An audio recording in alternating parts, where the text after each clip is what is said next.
What if I told you that one man's Bitcoin strategy has generated $28 billion in unrealized gains? That's not a typo. 28 billion with a B. Michael Saylor just signaled he's about to buy the dip again, and when the man controlling over 628,000 Bitcoin makes a move, the entire market pays attention. Welcome to the extraordinary world of corporate Bitcoin strategy, where traditional business models are being completely reimagined. I'm about to share how one company transformed from a software firm into a $74 billion Bitcoin powerhouse, and why their latest move could signal a massive shift in how corporations view digital assets. Let's start with the numbers that will blow your mind.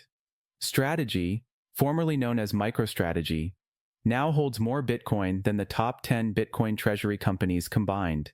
Think about that for a moment.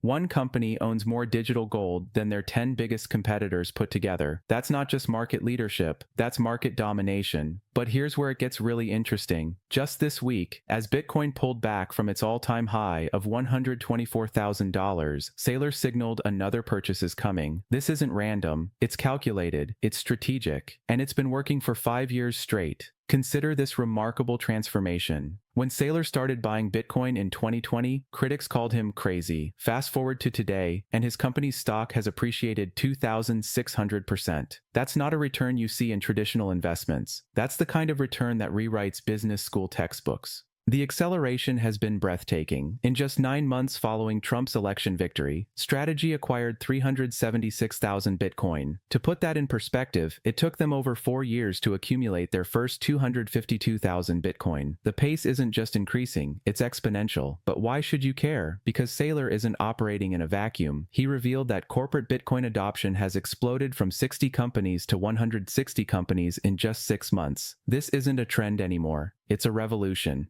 Here's what Saylor himself said, quote, "I still think the vast majority of the capital flowing into the space is flowing into Bitcoin," end quote.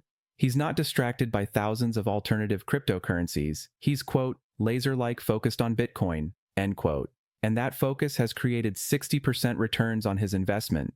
Think about what this means for the future of corporate treasuries. Companies are sitting on trillions in cash that's losing value to inflation every single day. Saylor's model offers them a blueprint. Convert depreciating dollars into appreciating digital property. It's not complicated, it's brilliant. The timing of his latest dip buying signal is particularly fascinating. Bitcoin just hit a new all-time high, then pulled back. This is exactly when Saylor strikes. He doesn't chase peaks, he buys the fear. And with over $18 million deployed just this Monday for 155 more Bitcoin, he's putting his money where his strategy is. For institutional investors who can't hold Bitcoin directly due to regulatory restrictions, Strategy has become the perfect proxy. For retail investors who don't want to deal with crypto wallets and private keys, it's an elegant solution. One stock purchase gives you exposure to the world's largest corporate Bitcoin treasury. The implications are staggering. If even a fraction of the Fortune 500 follows Saylor's playbook, we're talking about trillions of dollars flowing into Bitcoin. This isn't speculation, it's math. And the math is compelling. As we watch Saylor prepare to buy another dip, remember this. Every Bitcoin purchase he makes isn't just an investment. It's a statement that the future of corporate finance runs on digital rails. The question isn't whether more companies will follow. The question is how quickly.